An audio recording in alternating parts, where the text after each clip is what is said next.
We can start this session. Good morning, everyone. My name is Giacomo Lozzi. I'm Urban Freight Coordinator at Polis, and I will introduce briefly this parallel session 2E, the urgency to integrate city logistics in urban planning for livable cities of the future.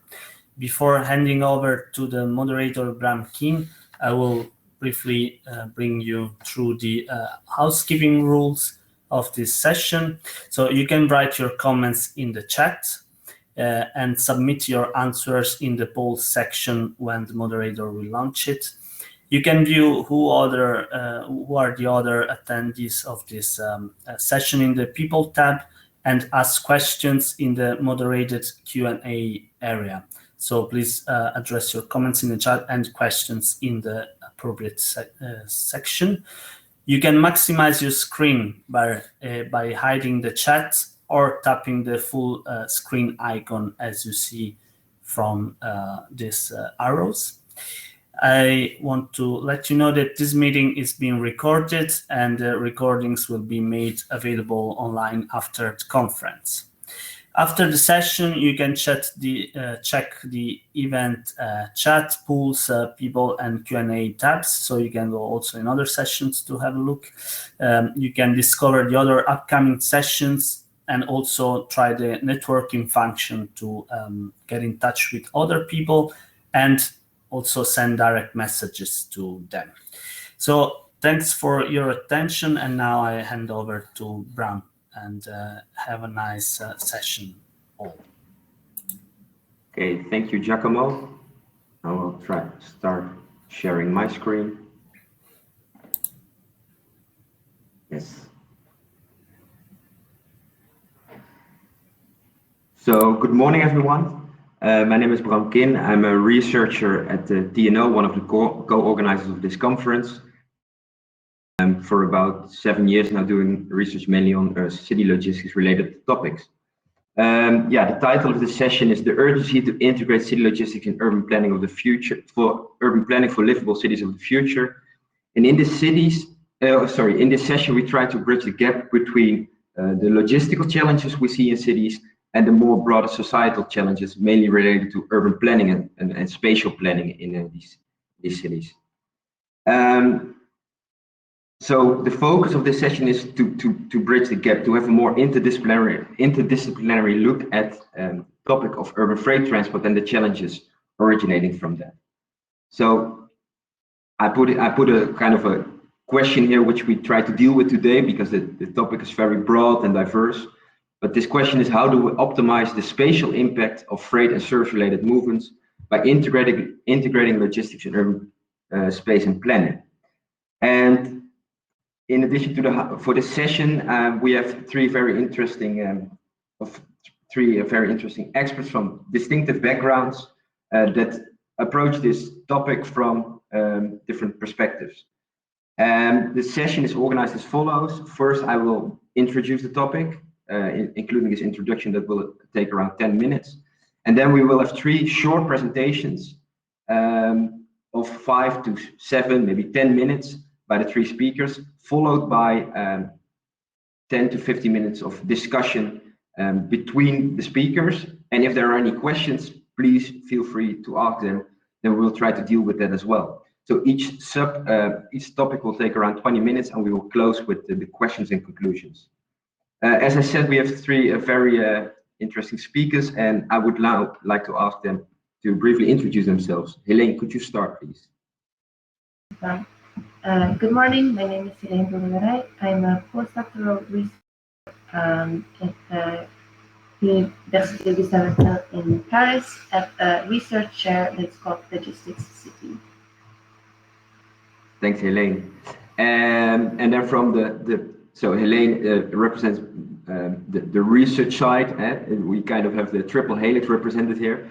And then we have Jos from the public authority side. Jos, could you briefly introduce yourself? Yes, good morning, everyone. My name is Streng. I'm calling from Rotterdam, where I work at the Urban Development Department in the Division for Traffic, and urban freight is my field of interest. Thanks, Jos. And then also, if I may say so, from from the field, from the practitioner side, Nina, could you briefly introduce yourself? Hello, good morning. Rotterdam.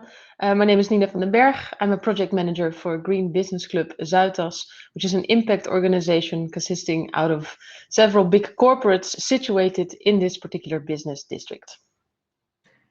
Thanks. Yeah, I will now briefly introduce the topic, and then, as I said, we will deal with this not only from different perspectives, but also from different levels. Heleen will highlight the trends we observe in spatial planning and logistics. Jos will highlight the different questions that arise on an urban level, and Nina will look more at a smaller scale, at the neighborhood level, as I can say, if I can say so.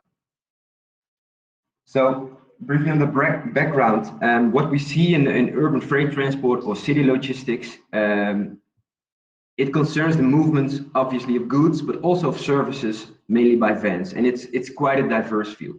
And what we see in the past 10 to 20 years is that there is an increasing attention on urban freight transport, especially by decarbonizing it. And decarbonizing these movements serves mainly two goals. First of all, as you can see on the left-hand side, to reduce global CO2 emissions. The EU announced already in 2011 to have zero emission zones in major European urban centers by 2030. The Netherlands is the first country that announced the actual implementation of zero emission zones in 30 to 40 cities. This news message mentions 14 municipalities, but that was the official announcement. Eventually, from 2025 on, there will be zero emission zones that will be gradually implemented in 30 to 40 Dutch cities, which means that with some, it's kind of a phasing approach. Gradually, vans, light commercial vehicles have to become zero emission, and eventually trucks as well. The other goal on a more local level is that it might also improve the local air quality. So it has quite some benefits. And the latter also has a health benefit, obviously. But it overlooks another challenge. It's not only about the movement of goods, but the movement of goods also takes place in an area where other things take place, namely cities. And these cities are growing. The population is growing, still strongly growing, and more people means also more demand for goods and services, so more transport. But it also means that there will be a lot of construction projects. And there we see a lot of construction-related logistics.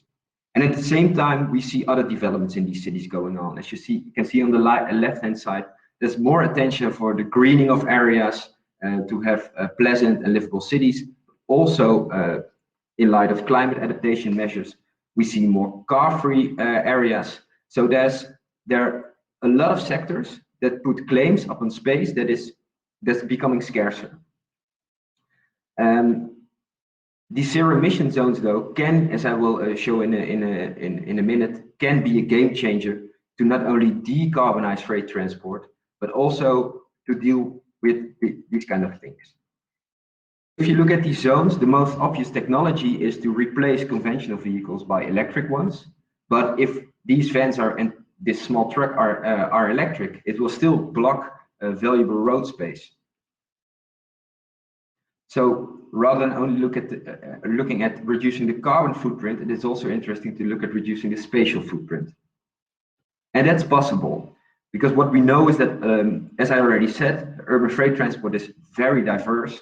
It's not only about the parcel deliveries, which grow very strong, especially during the pandemic, but already in the past years, or the supply of stores, but it also concerns construction-related logistics, services, waste collection.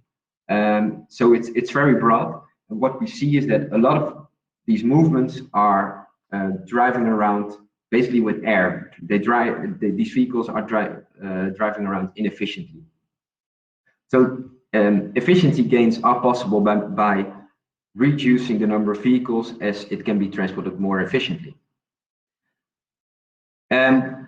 And how can that be done? Basically by decoupling. That's the key word here. And this decoupling, that's what we're researching in a big Dutch research project called Silolab. City Logistics Living Lab, in which TNO and around 20 other partners are involved.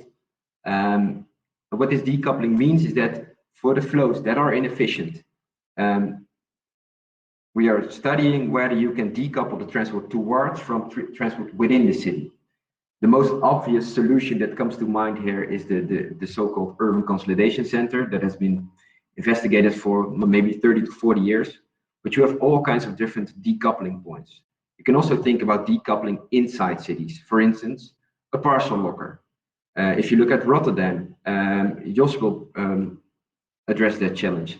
There are a lot of high-rise buildings, and if there is a parcel deliverer and he has to deliver to 10 or 20 addresses in such a building, that his van will take up space for 30 minutes, 1 hour.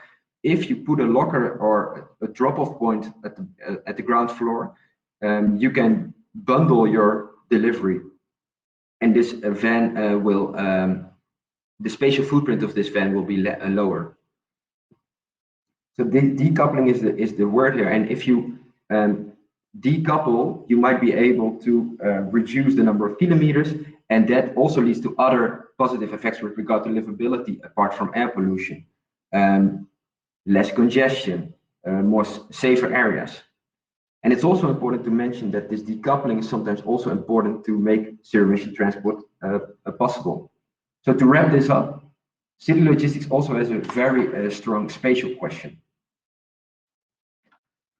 And that's also kind of the paradox. In order to reduce all these vehicles, as you can see here, and take them out of our streets partly, you need to integrate logistical facilities. That's what we argue partly in that same space that's becoming scarcer. And then all kinds of different questions will arise, which we won't address all in the session, but some of them definitely. How to get logistics on the planning agenda, how to take it out of the logistics fields, of the mobility field even, but also connect with other policy domains. What is the role of authorities in integrating logistical facilities in and around cities as well? As I already said, how to connect with other policy domains. Policy domains that are on urban planning, but also dealing with the energy transition, with car-free areas. What spatial trends do we observe? Heleen will address that topic. How to make sure that logistics considered in area development in an early stage, for instance, as I gave the example with the locker. And which stakeholders should be involved in general, and Nina will also touch upon this. So now we will have 3 sessions of around 20 minutes, starting with, let's say, an overall perspective, which Heleen will provide us with. What trends do we observe of with regard to logistics in the urban area, in the planning of the urban area? Heleen, the floor is yours. Thanks, Bram, and thank you for this introduction as well.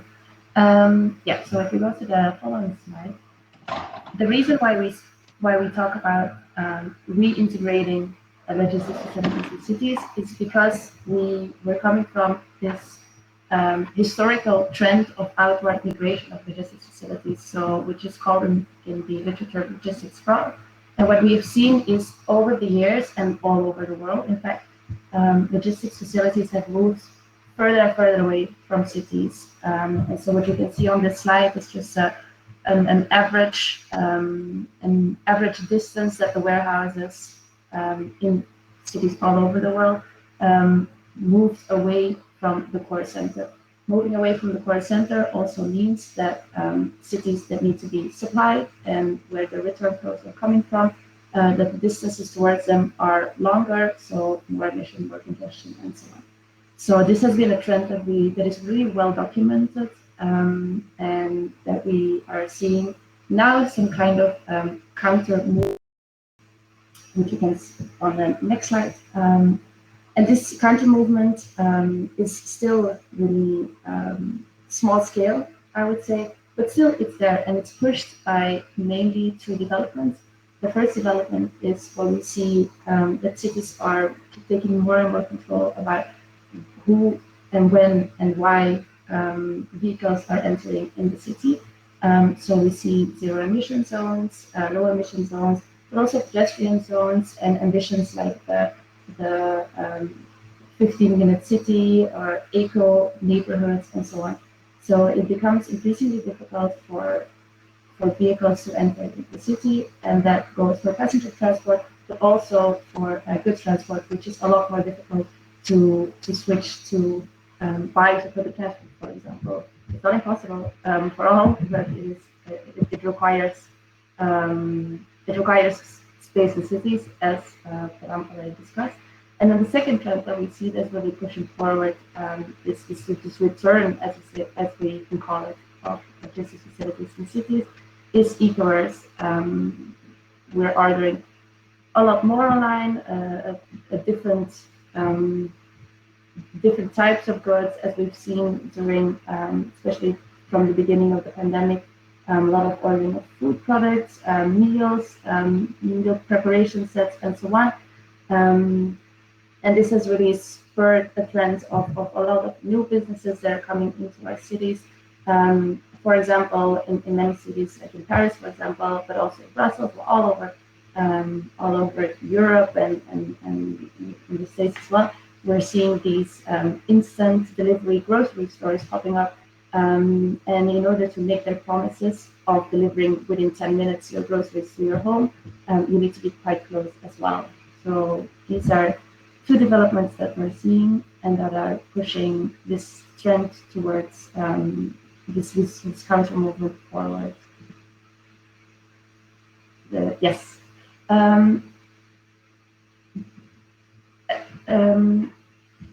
what these small logistics facilities in cities are not doing is replacing this kind of XXL big box warehouses outside of cities. So it's how we have to look at this is more like an extension of the system to allow of the supply chain, the logistics system, in order to allow logistics activities, deliveries, and so on the scale of the city.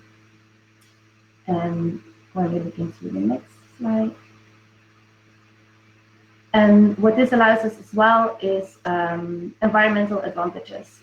So what you can see here is two images that are created based on a project that was launched in Paris already a couple of years ago, where Chronopost, a large parcel service provider, introduced a hub, a parcel logistics center, I would say, with a micro hub in the middle of the city, which allows to reduce kilometers and hence emissions and congestions. And then when we go to the next slide, obviously space within the city and space in suburban areas is really different, and so how our logistics facilities will look like will be very different as well. And so we're seeing different types of facilities popping up, which are multifunctional, so integrating different logistics functions, for example, cross-docking from parcels from trucks to electric vans or cargo bikes, for example, but also combining, for example, a pickup point where consumers can pick up their parcels. Can also be multi-activity, where we not only have logistics functions, but have different types of functions that are shared within the same space, so a really smart use of space.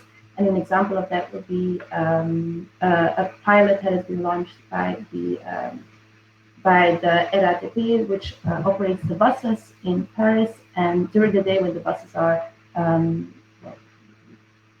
driving around through the city and hence not using their depots, now Chronopost and Amazon are using these depots to organize their deliveries via cargo bikes. Then what we're also seeing still very limitedly in Europe and in the United States, but what is essentially coming from Asian cities is multi-level warehouses. And you can see on the slide is a quite extreme example, I would say, of a multi-story warehouse where trucks using ramps can go up to 15 floors to organize their operations. Here in cities in Europe and the United States, we're seeing limited, but still 1, 2, 3 story facilities, but 15 we haven't seen that yet. And then also using really small spaces. So, for example, former shops, spaces that are not really used, really micro facilities, which lend itself to a limited number of logistics facilities. For example, dark stores. So this is what we're seeing. These are some of the trends, but many challenges remain in order to make this a system that works not only for large e-commerce operators, for example, or e-commerce players that function on venture capital at this point, but also to make this a system that works for all goods and services that we need in cities. So what kind of business models are needed for this? Architecturally, how will we blend in these logistics operations into the aesthetics of the city? There are obviously operational, organizational questions, and as well regulatory questions, and how to integrate this logistics facilities in dense and mixed-use urban areas by using the planning tools and the building regulations that we have, which I hope we will touch on in this session.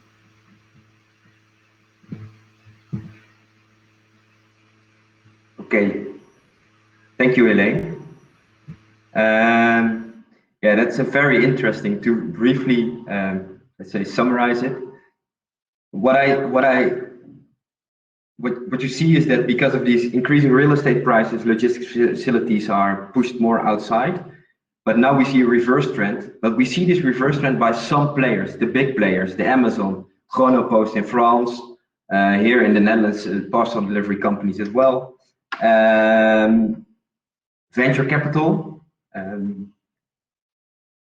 At the same time, for players for whom this is not possible, we see that these multi-use, functional, multifunctional, multi-level buildings might be a solution. Do you see that also growing, these facilities, and how do they come in place? Is there a big role for authorities, or is it mainly coming from the private sector? So from the private sector, I would say, I think in order to integrate this diversity of logistics functions, logistics flows, types of goods, types of services, in order to integrate that into the city as well and dedicate space to it, I think there's a big role for policy and for governments to play, because what we're seeing right now is that it's especially the businesses, the private side that are taking the opportunities. For example, there has been a significant number of, I won't say significant because I don't know the specific numbers, but we have seen some store closures in the last year. And what we're seeing now is that these instant online grocery type of supermarkets are using these opened up spaces in order to operate their businesses and to compete with each other. And you can ask your questions if we really need to have a limited set of groceries delivered within 10 minutes. And there, I think cities can play an active role and to decide, is this the type of businesses that we would like to have in our cities? Is this what we want to accommodate, or do we want to use the space that comes available, for example, because people are using less and less parking, so we can use these parkings, store closures, what can we do with this opened up space? I think there is a real opportunity, and if we are going to leave it to private players, the market, I think we will see very different things than what we maybe would like to. Yeah, thanks. I think we see two interesting things. What I also hear is that you see this link with other policy fields. So you mentioned parking, more space is available, but at the same time also the undesirable effects. I live in Rotterdam myself, and around my corner we have one of the Gorillas dark stores just opened. And Jos, do you also have it already on from the municipality level? How Are you already dealing with this topic, and do you know how to deal with all these dark stores and the possible undesirable effects of logistics in the city? Well, the phenomenon, as you say, hasn't passed by Rotterdam, so it's occurring, and already there are some skirmishes at the political level. And I think we need to think it through. Actually, this morning in preparation, I was thinking, what would be the extreme of this line of development? So can I just dispose of my refrigerator? Because whenever I want something chilled, I just have a supplier that comes to my doorstep. Here's your chilled beer or Coke. Actually, it's the emancipation the other way around. Actually, I'm becoming more of a child, completely dependent on the, let's say, on the logistic environment, which in itself, it's a philosophical question, and we're not here for philosophy, but I think it is interesting to look at it that way as well. But the aspect, of course, what you call dark stores, of course, it's a bit suggestive indication. But anyway, if every fifth building in a street has the purpose of a repository, of a warehouse, that's quite a development, which I think actually it's division of storage space over the city, and that's what we need to think about. And then, of course, there the public authority also has to find its role, because how much do you want to regulate and how much do you leave to the people themselves? I think this is more in the field of consumers than on businesses, but I'm not completely certain there. But especially the example you mentioned is for the consumer, of course, for the groceries. Heleen also pointed it out. So. But I think it urges us to make the most of this session. So also people listening to us, consultants and authorities and researchers, I think they all should devote their attention also to, okay, let's look at logistics at a more fundamental way and see, well, I'm already switching a little to my presentation, but of course we need to know how do we use urban space, which is scarce, as you said, Bram, how we use it in a most efficient way. On the other hand, how do we make sure that enough of it is available to avoid any traffic complications that might bring? We'll also touch upon Nina's presentation. I mean, that's also what I observe. We look at often everyone looks at logistics as an annoyance. Even the parcels we order ourselves and that is changing, fortunately. That the blame is, as to say, put on the logistical service providers, whereas we order, as I said, Nina will touch upon that, and the big players are offering they generate a demand for us. You can have your chilled beer within 10 minutes. So there's more to it than purely focusing on the logistical side. And I think it's also interesting to see that the argument I made in the beginning that we might need some space for logistics in the cities. It can also have a bad impact if you have and I think there we should make a distinction between storage space, which is extremely expensive to have storage space for logistics in cities where real estate prices are rising, and cross-dock space, which companies like Chronopost, PostNL, DPD are offering. And in this regard, it might be interesting that such companies can also be considered as kind of last mile service providers that also have the capital to have facilities in the cities to make it more efficient and reduce the impact of it. I also see a question from Annemiek Weggers that how can the average distance be minus in Amsterdam? And maybe Heleen, fill me in, but I try to cover it. I know that you were not involved in this. How many were it? 70 cities and the studies. But it can be the case, I think, that for Amsterdam, logistical facilities on average came closer to the city. It can be over the years. I mean, in most cities, they became further located, but it can be the other way around for some cities, obviously, because of all kinds of trends. Am I right, Heleen? Yes, you're right, Bram. I don't know the specifics for every case, but I can give or send some documents on this or that the research is based on. So contact me. Thanks. So also to the others, please add, if you have any questions, put them in the Q&A section. Okay, I think we will go to your presentation, Jos. I will share my screen again. So yeah, we will now zoom into the municipal level and what can they do and what challenges do they see. And I know that it's very nice to have you here, Jos, because Rotterdam looks beyond the goal of zero emission. You are also focusing with quite a big team on how to reduce the number of movements in the city. And you will give some examples of some aspects of city logistics, if I can say so. Yes, there are Okay, thank you, Bram. Yes, well, I'm always a bit cautious to promise to any audience that we're even trying to reduce the number of movements. I think we're trying to limit them as much as possible, huh? Because when the city is growing, probably there may be a net growth in movements, even if the system as a whole becomes more efficient. But I've taken a few examples from my daily practice to illustrate the subject of this event, this session. To give you a little brief context, this is a part of Rotterdam, the intended zone for zero emission city logistics to become operational in 2025. We announced this 5 years ahead for all the people and companies involved to prepare.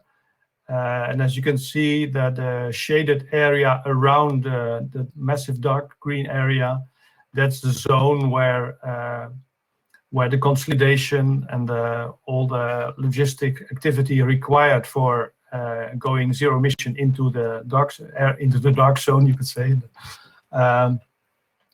can take place and needs to find its space. On the right hand in this figure, you can see the 9 different types of change in logistic change, which TNO, so Bram's organization, helped us identify that can actually bring about the increase in efficiency, which we think will be necessary to make the transition possible for the zero emission zone, and in the long term, of course, for the city as a whole and even the whole country. So we're looking at that at a city level and also beyond 2025.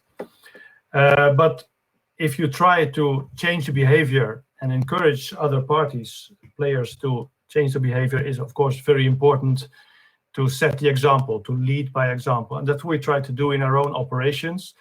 As a municipality, of course, a public authority, we are responsible for the maintenance and development of public infrastructure, roads and sewage. And we buy our own materials. Not all cities do that, as it's mentioned here, so it's a choice. But anyway, they still remain responsible for the maintenance and the developments of this infrastructure. So they may hire contractors, and this gives them an influence on logistics of this process. You can have in your procurement policy, which we do in Rotterdam in general, but especially for the public infrastructure, it's quite, let's say, visible, causing all kinds of impact, also congestion, even the temporary closure of roads, which is of course obvious if you need to replace the lining, the pavement. And you can imagine that this is a very challenging area to use your influence, because you can ask a contractor to transport his bricks or his sand zero emission, but then you need the vehicles to do this. And these are still quite limited in number, the availability, and the cost is considerable. So we are encouraging, of course, where we can, but we need in the long term, of course, to go to a system where this is competitive with the conventional ways of transport. And one important element in being able to afford zero emission transport for us and for the contractors is also that there's maximum efficiency in this transport chain. And that again requires the availability of sufficient space around the city, perhaps along the riverside as well, with docks, to make the trips very efficient, having stocks available at shorthand. But it's challenging to develop such locations, especially on the waterfront, because we also think waterfront is an asset. There's competition for public space, especially along the waterfront, because it's good to live there, to recreate there. And when you're passing your time there, either working or living, or you're a tourist, you're not waiting for machines to work next to you, making noise and emitting dust and all that. So that's one challenging area where we're trying to improve things, and but it's on the other, it's quite motivating to be able to show that your colleagues are actually doing what you're trying to encourage other companies to do so. Please, the next slide, Bram. One other very important area of influence, of course, is building permits. There are, of course, is the obvious building logistics, so the transport of materials and people during the process of urban development, redevelopment, but also, and that may be even more important in future, if we are constructing new apartment buildings, towers, but also shopping malls and stores, offices, then we should look very closely at, and actually I think we should develop in the direction of making KPIs, so asking urban developers, how are you going to make sure that the flow of goods that this building is going to produce, the traffic is going to attract, is not taking up more public space than necessary. So we have issued for a very long time requirements regarding the parking of of passenger cars. So for every home, a project developer needed to design parking space for 1.5 vehicle per, that was in olden days. And this is going down also because of car sharing, because of our general mobility policy towards the active travel modes. But of course, the logistics are in fact increasing. So there's more deliveries.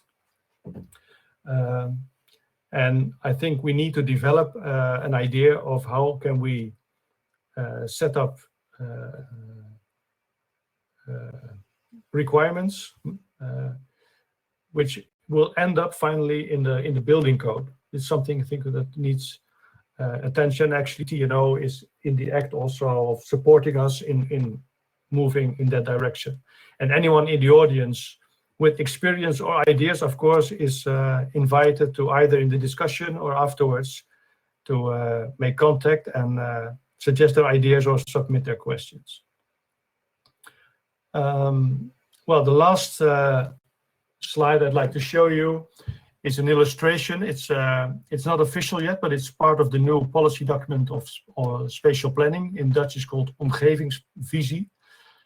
And here we see the industrial areas where we think, and our colleagues from the economical planning department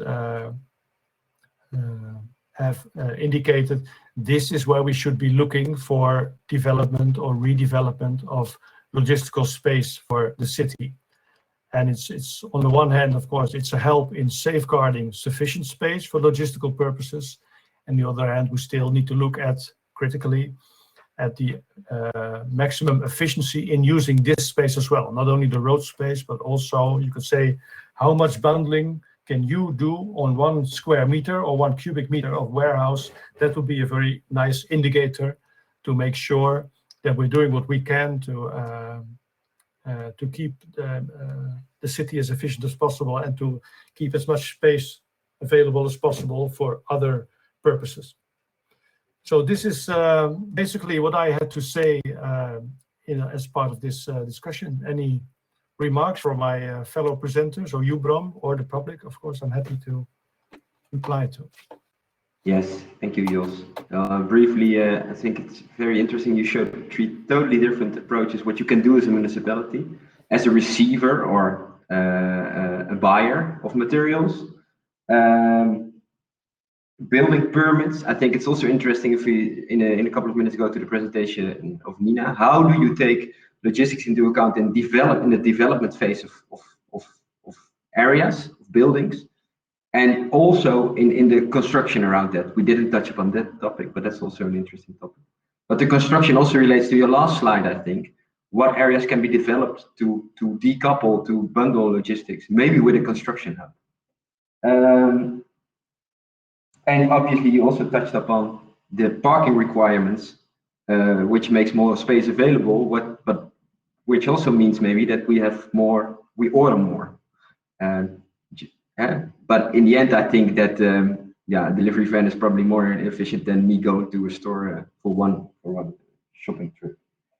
I see that there are some. Yeah, there's a question by Bart. And Bart, I don't think you can open your microphone in this software, so I will read it out loud for you, Jos. If municipalities put the zero emission requirement in their procurement procedure, can vehicle manufacturers and other manufacturers, OEMs and other manufacturers, be stimulated to invest more in the production of zero emission machines?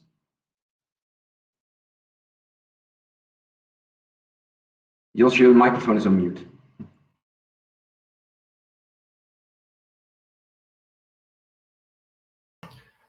That is more or less part of our, let's say, general story, that we actually need the efficiency to be able to earn back the more expensive vehicles.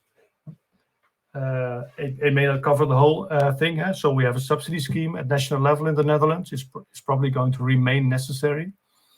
But I think this way we're helping all the stakeholders. If they first take the step of efficiency, then it may be a relatively easy step to switch to zero emission version of that. So by making a slight balancing act, so to speak, not to stress too much, go to zero emission. I know in Rotterdam we're quite persistent on that aspect, but especially I also think the COVID-19 situation has more or less made it logical to make this readjustment, to say, okay, look at the efficiency perhaps first, and then you make things easier for everyone to switch to zero emission later on, or straight away. That's of course the ideal possibility. Would that be a sufficient answer, Bart? Said Bart can't say, he's not allowed to say. No, I know, yeah. but he can type yes or no, of course. Yeah, that's I think also maybe you. I'm curious to know what you think. Is that with these zero emission zones, as long as they're not, that's what I think. If they're not big enough and not stringent enough, and there are not too many of them, I mean, also outside the Netherlands, that there's not really an incentive for manufacturers to start producing electric vehicles, because there's not a high demand. So it's kind of where to start. There's no demand, or there are no vehicles, so we don't make them too strict zones. And that's another point. Of course, I think we may differentiate here between national level policy and local, and perhaps even EU policy. We need the announcement of a zero emission zone, and in the long run, if it's up to me, for the whole of Rotterdam and perhaps even the whole of Netherlands, zero emission transport of goods is, even of mobility in general, should be the perspective. But we need to really make a firm statement. 2025 we're going to start, and by 2030 in this zone it is zero emission or no entrance. So we need a sufficiently long lead time. But this statement, this strong statement, should be made at the highest possible level, because then the impact also for international companies such as OEMs is the clearest, because they also need this certainty. If we're not going to develop the vehicles if we're not confident enough that we're going to be able to sell them. And now you see that that's what you showed in the first case, is that the zero emission requirement will have an impact on space, because you then need decoupling, as the vehicles are not possible, or the distance is too long, obviously. So you need space not to cross-dock, but to decouple transport, conventional to electric transport or other types of clean technologies. Yeah, I think we should say for the time being, that's correct. In discussions with suppliers, as I said, we have a procurement policy. And for instance, we had a market consultation recently. I'll keep it brief, but it's quite interesting. It was a supplier of concrete sewage piping. And they said, well, obviously from our production location in the north of the Netherlands, or even Germany, we cannot transport first mile until last mile zero emission. But we may be able, especially if you force us with this zone, to do the last mile zero emission. But then we have to switch from the trailer from a conventional tracker to an electric or zero emission tracker. And for this also, you need space. You have to do this safely. So that's a traffic consideration, you could say. And in the long run, this may become unnecessary because the development in the vehicles may make this no longer necessary, obsolete. So I think in the long run, in the very long run, there may be a change again in the requirements of space, what type of space, how much perhaps also. But I think for the next, say, the time horizon of 10 years, we made this map also, I showed us the last slide. I think this is probably good practice because nothing in the economy or in the world is going to stay the same forever. And not even the presenter in a session is going to stay the same forever. So I think perhaps, Bram, this is a good moment to switch to next speaker. Yeah, I had one very brief question also for both other speakers, but the second for Nina, we can move to her presentation. But Heleen, this map that Jos just showed, it looks like these zones that they see as interesting areas to develop for city logistics. They're at the edge of the city, but I mean, Rotterdam extends beyond the zone. It's the edge of the zone, but it are business areas. Do you also see in Paris a lot of, with these big boxes, that you also there have more efficient use in a way of multifunctional or multi-stakeholder or multi-level developments going on? Mm-hmm. Yeah, definitely. I mean, it's starting to, like we in Paris. There's one. It's called a logistics hotel, which means that it's a logistics facility, but it combines different functions or different guests to this facility, hence the name. And so that is fully operational and in 100% operational in the north of Paris, but so still within the inner city. And then there's a second project that is coming up. There has been some delay, but I assume that this is coming. Like all the plans are made and the investors are there, which is in Bercy, also in the middle of the city. Well, more towards the outskirts, but also a really big facility, also mixed use, really integrated, where you have below level logistics facilities, above you have shops and restaurants, even a cinema, I think. So the goal is really to go towards these type of places which really integrate everything that the city needs, including an efficient supply of goods. It is challenging though, but I think the city is setting a great example in showing what's possible.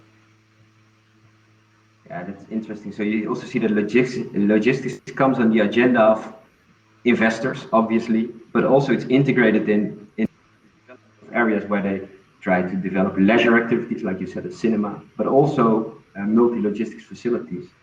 And talking about putting agenda, I think it's good to move to Queen, to the second presentation. As I said, to Queen, we want it all, we want it now. But I think it not only relates to we want deliveries within 10 minutes, but Nina is also going to show how can you put it on the agenda, like Jos is doing and trying hard on the municipal level, also with colleagues from other policy domains.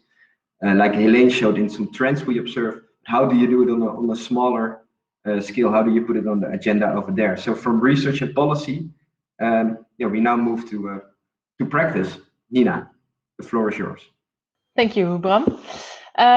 Yes, so as I mentioned before, my name is Nina van den Berg. I'm a project manager for Green Business Club Zuidas.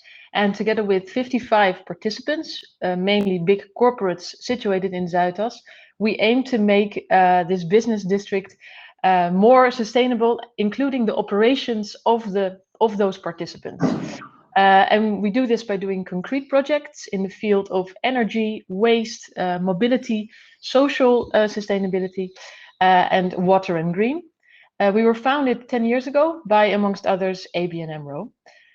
Since then, more green business clubs have been founded in the Netherlands. In Rotterdam, there's 2 actually, Utrecht, Eindhoven, Arnhem, etc.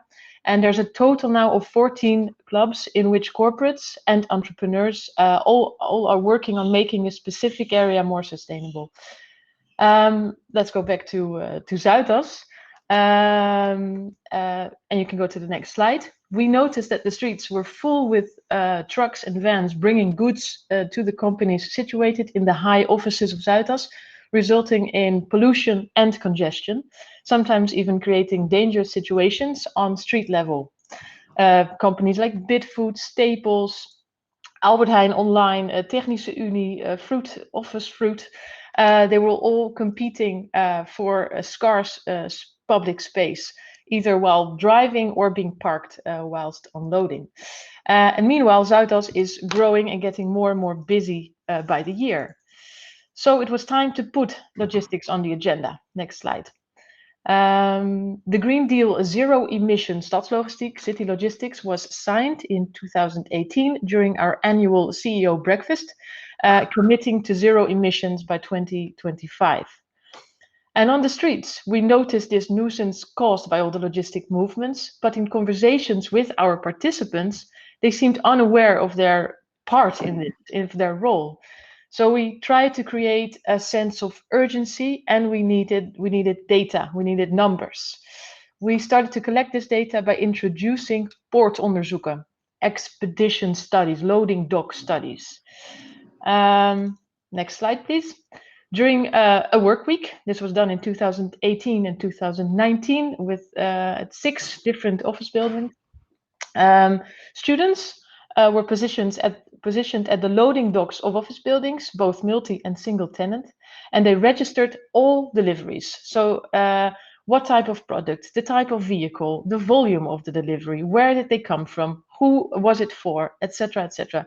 And all this data, we got to give customized advice and also make some general claims. You see a few here, like spread through the work week, Monday to Friday. We only, there's not one day that really stands out. It's all kind of the same. The time, I will share some of those findings with you. Next slide, please. So food and beverages make up for 1/3 of stops.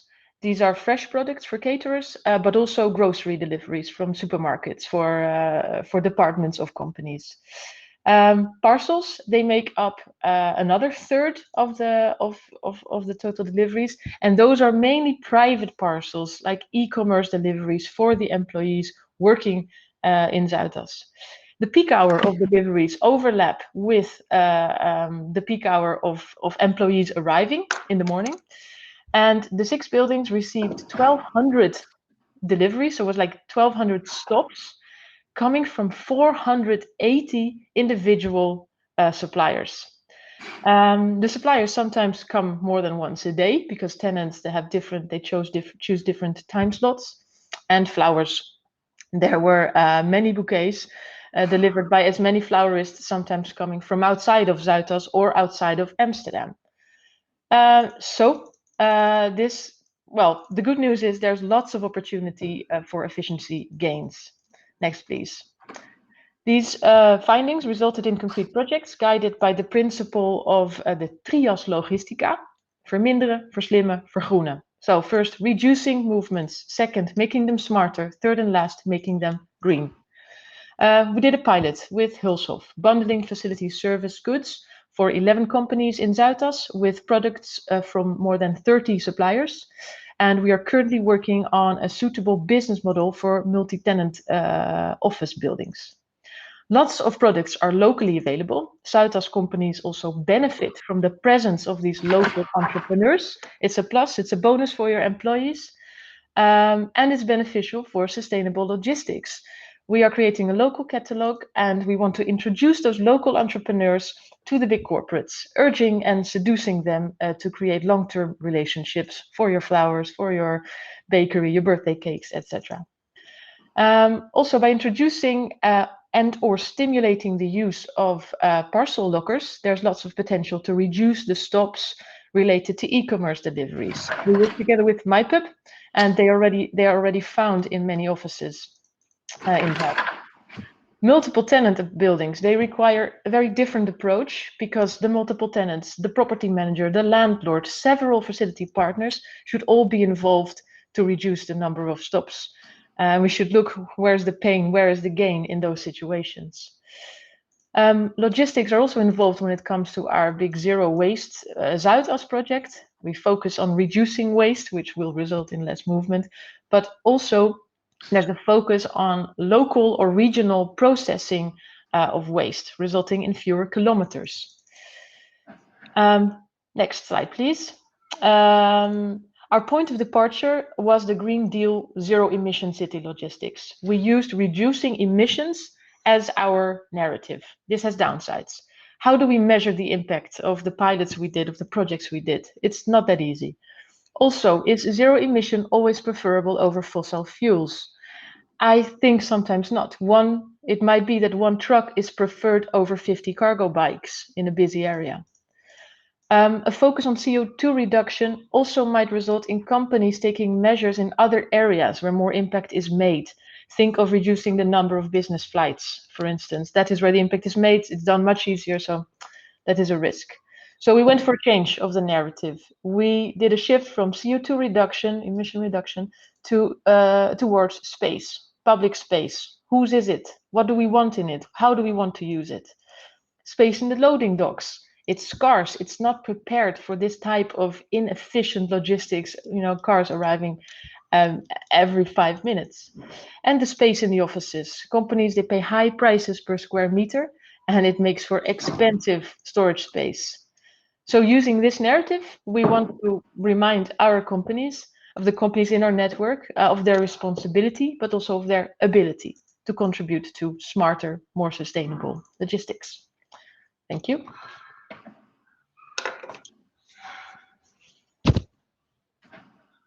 Oh, thank you, Nina. I think you grasped a lot of the topics we touched upon. The first of all, green business clubs have been founded and they address different topics in the field of sustainability. You mentioned in the end, for instance, reducing the number of business flights. But that's what you also see at the municipal level. You see it at an organization level, that we focus on all kinds of, in area development, we focus on all kinds of aspects: livability, sustainable energy, car-free areas, stimulating bicycle behavior, but not logistics. How did it get on your agenda and on the agenda of the Zuidas? Yeah, so I would say, like, all these stories, whether it's livability, vitality, those are narratives used to get somewhere. And we need to know which story to tell to whom. And we realized with the CO2, with the Green Deal zero emission, our companies, my participants, if I talk to them about the emissions, they're going to think, I need to put my energy elsewhere to get a good result. Of course, for a city, this might be, so it's a different narrative you use to persuade people to do something. So we used space, and we've been talking about a clean air Zuidas for a long time, and to be honest, none of the companies was that interested in it. They're in the 23 boardroom floor. They don't know what's going on street level. If we start to show pictures of dangerous situations on the street, they're going to realize this is not what they want. If an accident would happen, it would have huge consequences. If an Accenture employee gets hit by a car because it's too cramped in the street. That is going to draw attention. So space, yeah. Also, the second thing is that's also what I find interesting, that you capture this diversity in flows, which we also see on an urban level, at a local level. So not only the obvious, the catering to the restaurants and the parcel deliveries, but also waste and all kinds of other flows, which require different solutions, whether we talk about space or reducing carbon. Yeah. It requires different solutions, and what I like about for us, it helps so that our participants is a diverse group, big companies, small companies. Sometimes they have a say on the contract, sometimes not, but there's something to do for everyone in this way. You can do something to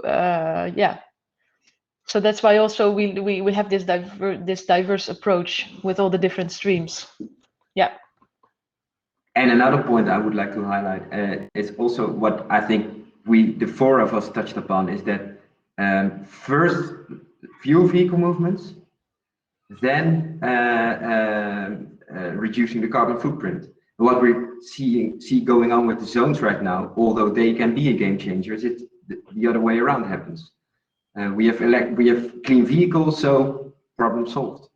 But that's basically the intention of this session. Then we still have nuisance and dangerous situations.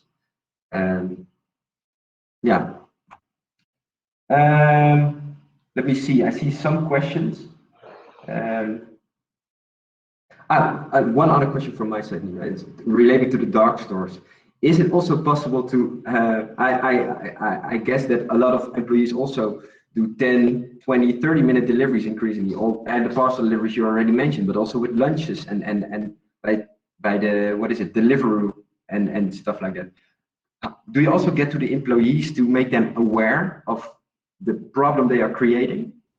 Yeah, that's I'm not talking about solution, but yeah, we do try to do that. Yes, and we do that together with so we work with the employers, and together with the employers, we try to also get to the employees, to the Zuidasser,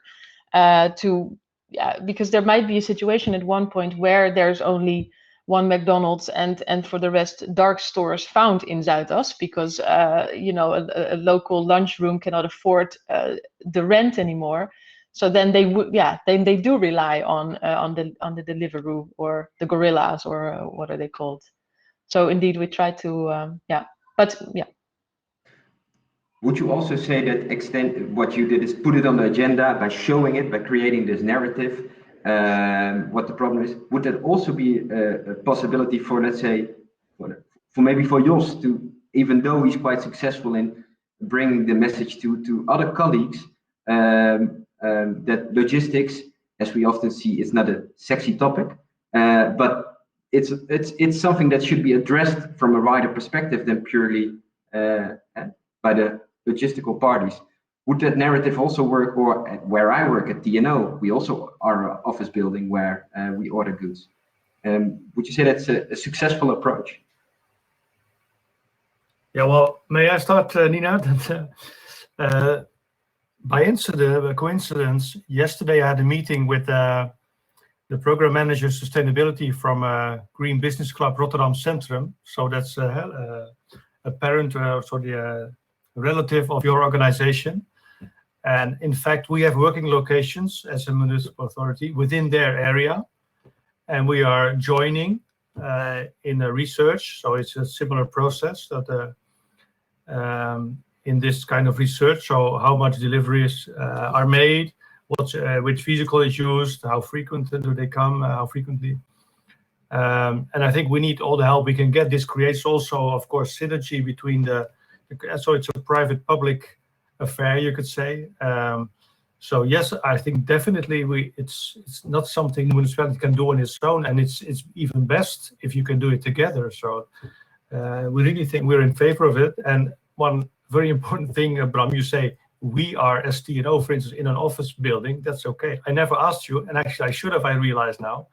So what's TNO doing to make sure that their facilitatory deliveries have a minimized footprint, either in terms of space or emissions? So please I saw some colleagues of you are attending as well. So join forces and make sure that you are going to join some Green Business Club or other. Jos, that's a very challenging question. Now, in DNO is I think 15 to 20 locations, and it's obviously also practice what you preach. I mean, also what you that sounds easy. That's also what you showed with the buying the construction materials. And DNO The Hague is involved in the The Hague logistics hub, together with a lot of government buildings.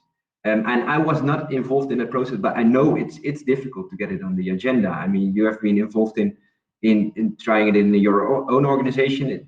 I also know some universities who try to do it.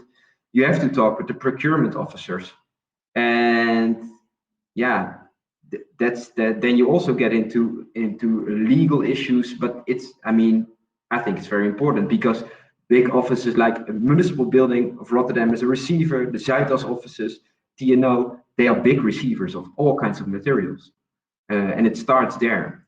And obviously, if you look at hubs, regardless of where they are placed in space, the topic of this session, hubs need volume in the end. Yeah, and I see it's not really a question, but I would like to address it by Glenn. He misses the triple helix synergy. And he says, for instance, in DPD UK, we negotiate with city councils for urban depots, and that takes ages with regard to permits.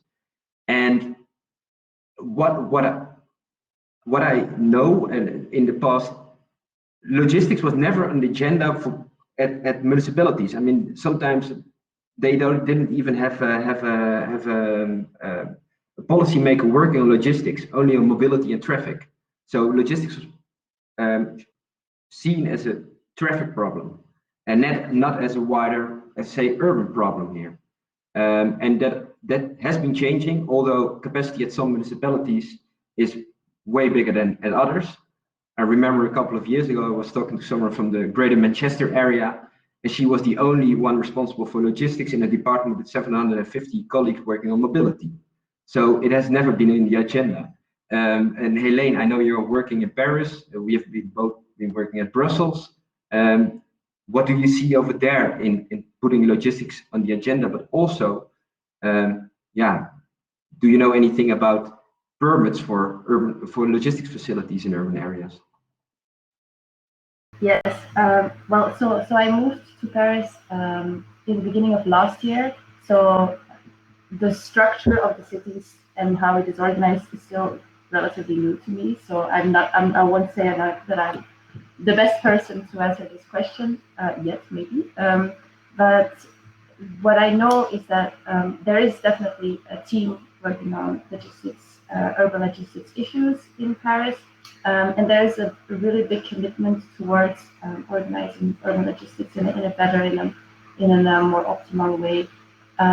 There are different ways in which they're doing that. So there are working groups, multi-stakeholder working groups organized to address all kinds of issues, including the working conditions of instant delivery drivers, to space and how can we allocate space, to how should these buildings be constructed? What should the building requirements be? Asking to architects what their challenges are when they're designing urban hubs or redesigning space to become an urban logistics hub. So this is happening, which is really interesting. And then on the other hand, there is a really progressive zoning law in Paris that has allocated, on the one hand, spaces, I think over 60 parcels or spaces in the city that need to have a logistics function. So everyone that likes to, for everyone who would like to develop this space, it needs to include some kind of logistics, which is challenging, and not all projects succeed in doing this. And also, this doesn't concern only very large parcels, but also smaller land parcels. So that's what they're doing, and then they're very involved in collaborating with companies who are interested in creating logistics spaces in a that contribute to what the city needs. So definitely, yeah, very active, a lot of interesting things happening here. So really interesting place to be. Thank you. And if we talk about this triple helix, I think what we both saw in Brussels, but also what is happening in Rotterdam, this triple helix is basically in place. In Brussels, there was a working group that came together every 2 or 3 months with owners of hotels, with logistical service providers, and with people focusing on freight. So it starts with that to begin with. And that's also what is happening in Rotterdam with the Convenant, which Jos briefly showed, in which a lot of research is happening, amongst others by TNO, but also universities, the local University of Applied Sciences, and also a lot of, I think 56 or maybe it's even more than 60 right now, Jos, partners from the fields, from investors to logistical service providers to green business clubs. So it has been, I mean, there is a lot of collaboration to address the topics, but then obviously with regard to permits, as Glenn mentions, that's not the step to take that, which maybe is in another department, where other topics also play a role, and other sectors fight for these permits. I mean, that's another challenge. Don't you think so, Jos? Yeah, it certainly is. And I must say, we're trying to make things as simple as possible for ourselves also, and of course also for companies trying to do a good thing. And I think we best help ourselves if we can put into, well, I just confess I'm a nerd. If we can go as close as possible to becoming or expressing things in numbers, to say, okay, you have to meet this requirement to get the permit. That is the clarity, I think, that many applicants would be very much served by, because then you know what you need to do. But as long as internally we don't have a coherent vision from the different policy angles involved of what we want and where we need to go, then the only thing we can do, I think, is engage in conversation. So to listen to the people trying to develop something and to get a common understanding. And one thing I'd like to point out here, understanding city logistics at the city level is greatly helped also in a triple helix way by developing knowledge also in the shape of a simulation tool, which we are actually doing in a European project with many other organizations.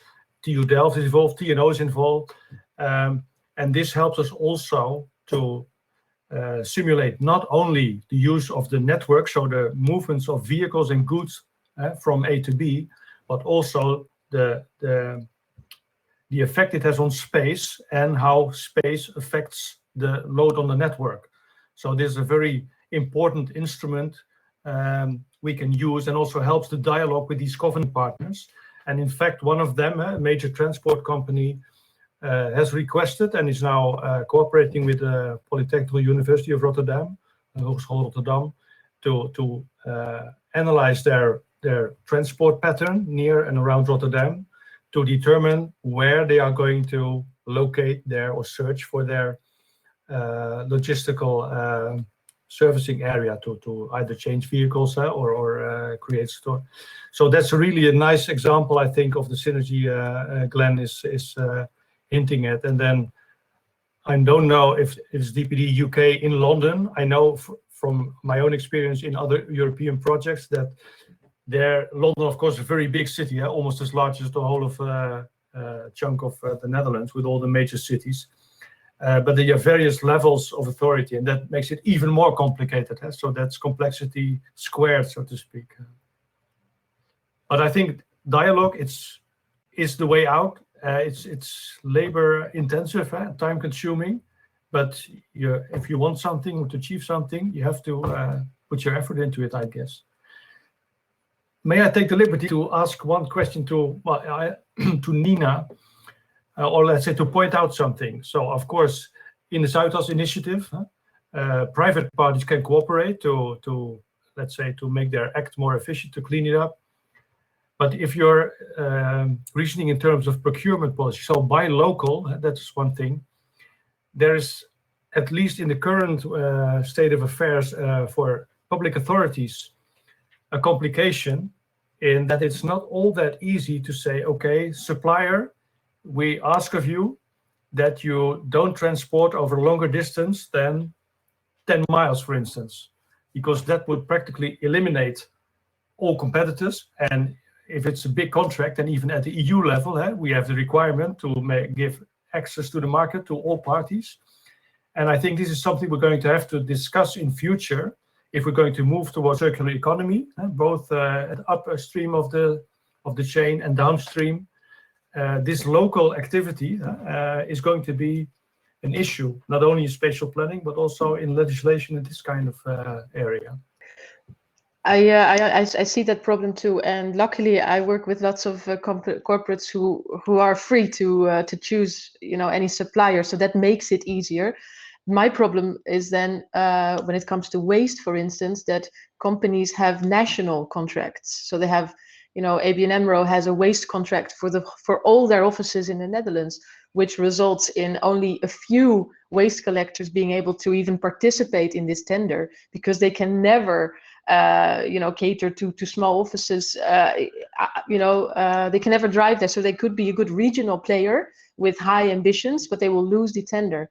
And this is what Bart put a question in the or comment about cooperating with neighboring offices, and that is exactly what we are trying to do, so that maybe certain waste streams will be put in a tender, like on a neighborhood scale, by the corporates joining forces in one area and then putting out one tender for a certain waste stream or procure a certain product type.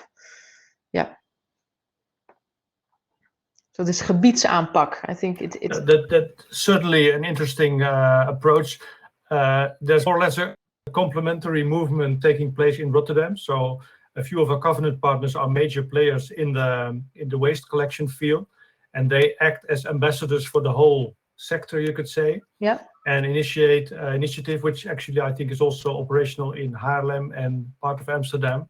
So it's a white label system, yeah, where any supplier of services in the field of waste collection can enter into this platform. And this, of course, is one way of optimizing the system, which also would allow local players to, if it would be installed, of course, in all the places where ABN AMRO has have their offices, yeah, then that could be a level playing field for local players as well. You could provide it. Yeah. Yeah. By the way, ABN AMRO is in my next session, which I'm going to host. So I'll ask them about it, how they consider this. And what they practice. It's at 1, right, Jos? Just to make some. Sorry. It's at 1 your session where you are the moderator. You mean the time? Yeah, your session for the it's the next one. It starts at 11:30. Yeah. Sorry. Yeah, mistaken. 11:30. Until 1. That's the point, perhaps. So you have a very short coffee. Actually, I have it. Okay, so back to where we start with the integration in urban space. Obviously, it's a very, very difficult question, and it obviously there are possibilities. I think Heleen you all gave some good examples, but I trigger on these multi-use or multifunctional or multi-level buildings where you can use urban space more efficiently. For instance, parking spaces that are parking garages that are available at night. But yeah, it's kind of, I also hear that we need a kind of a soft approach in everything, collaboration, awareness to start with. And in that sense, I think see from experience is that it often depends upon a couple of people that are motivated to address this topic. I mean, it can also, for instance, in the Green Business Club, you could also fully focus on reducing the number of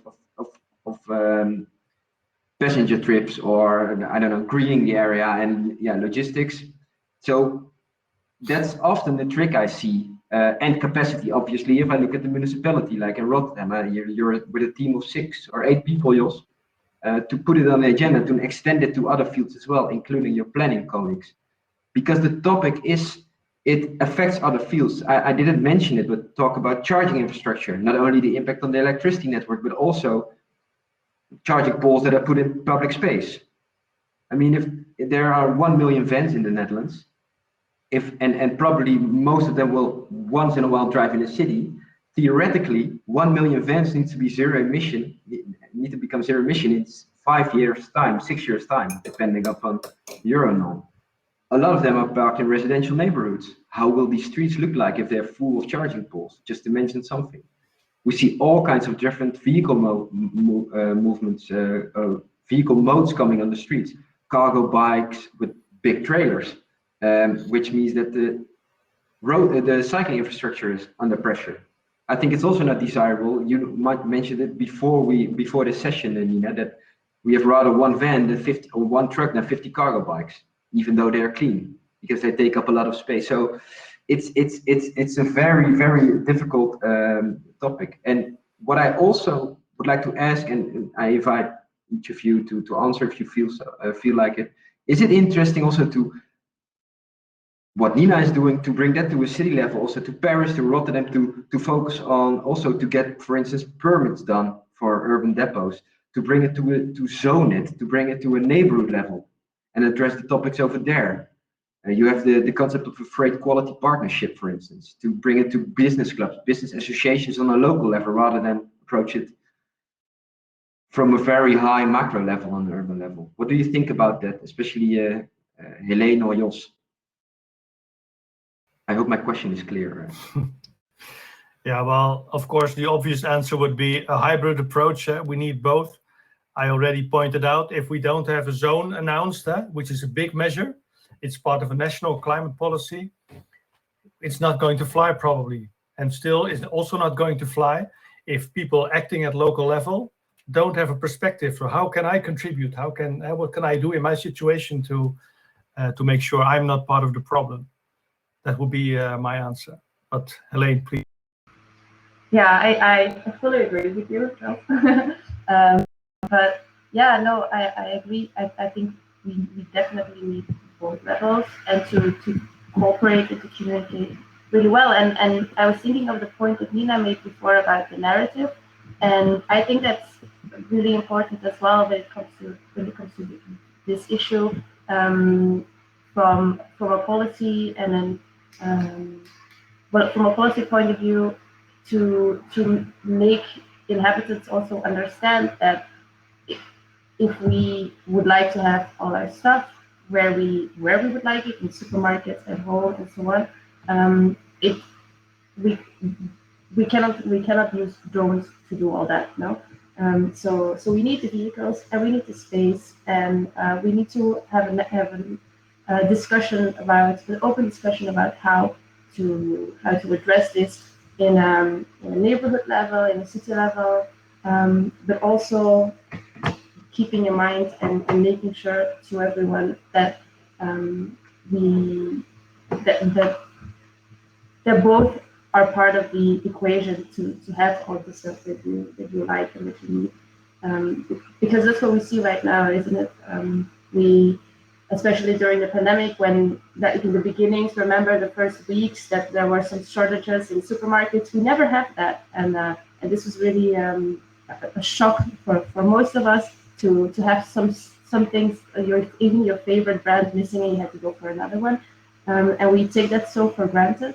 And that's why I think on a neighborhood level, we need this narrative as well to get everyone on board with the fact that we need these logistics and we need to organize it properly. And if we want to organize it properly, then we're gonna need to allocate some space, and not only on the roads for the vehicles, but also to organize it in an efficient way. Yeah. Bram, I also have, because you mentioned, and I couldn't hear, but you said either whether it's more or less efficient to go to the store for one product instead of a delivery van, and I couldn't hear if you said it would be more or would be less. But I was thinking, and I don't know the answer per se, but is this really the question? Because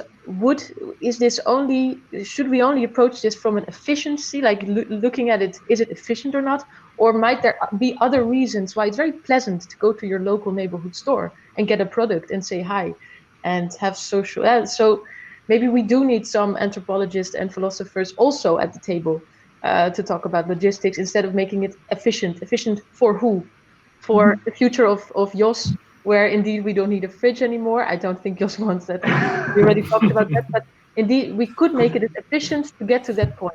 You're absolutely right, Nina. You're absolutely right. I was touching upon a different topic on car use, but you're definitely right, because what you now see is what is the right word? Is that local shopping areas, except for the city centers, there are a lot of vacant stores. It's not pleasant to walk around there anymore because of these big players that come onto the market, because we are used to ordering, cheaper indeed. Comfort, we get used to it. We know I don't walk 5 minutes anymore, but I have it delivered in 10 minutes. And so it's a broader, you're exactly right, societal perspective. That also relates to livability of a neighborhood. And that's also why it's so difficult to manage this. Okay, from an efficiency perspective, we might need some, a locker to, or some drop-off points, or a micro hub in a neighborhood. And this micro hub can also be a social micro hub. That's what you also see. Elder people that operate a micro hub where I can get my package and have a talk and go home. Mm-hmm. And what you now see is that this livability is worsened in two areas. You have the dark stores and other stores with all nuisance, and the other stores disappear. And that's definitely, you're right. And that's also an extension of the cellular project we're working on. We're going to address this topic in Groningen, in local neighborhoods where there are a lot of vacancies in local shopping strips. And how can you, by bundling multiple functions in a hub, in a micro hub, how can you make the area more livable? So you can have daycare for elder people, or you can have shared a bike scheme in that hub, but also a logistical hub, which can also be a storage space for the stores, as long as the stores continue to exist, except that they're all wiped away by the big players. Yeah, if I may, Bram, I think you may miss a part of Nina's point, in the sense that the quality of life, in a certain extent, is determined or requires a certain amount of efficiency, of lazying around, not having an agenda that's full from waking up until going to bed. So perhaps we could, at least I'd like to end with a paraphrase on Albert Einstein, who said, things should be made as simple as possible, but not simpler. Let's say city logistics should be made as efficient as possible, or as necessary, but not more efficient than that. So that we feel we're human, and to a certain extent, inefficiency also in your household. I have a desk around me, fortunately you cannot see it, which is not used efficiently. So it could be much better, and still I'm quite happy that it's this type of mess. So, yeah, thank you. And this is a very nice ending, I think. Heleen, you gave a very good summary. I couldn't have done it any better. Thanks for that. And you, both Nina and Jos, thanks for this very, very valuable point. It's also about quality of life. And I had the tendency during this presentation to focus on the logistics, because it's so complex, and we should break it out of the logistics and the traffic field. It's more than that, and also comfort, obviously, to have that fresh beer. Does any of you have any questions or remarks to add? No? Then I would like to thank Nina, Heleen, and Jos for your participation. Thanks a lot. And for any questions, from the audience, after this presentation, you can send an email to me, and if they're addressed to one of you, I will forward them. So thanks for the attention. And as Giacomo said, the recordings will be online, and the presentation as well. Okay, thank you, Bram, for moderating an interesting session. Thank you, audience, although we haven't met personally. Yeah. But as Bram said, please feel free to get in touch whenever the discussion inspired you to. Bye-bye. Thank you. Bye. Thank you. Bye-bye.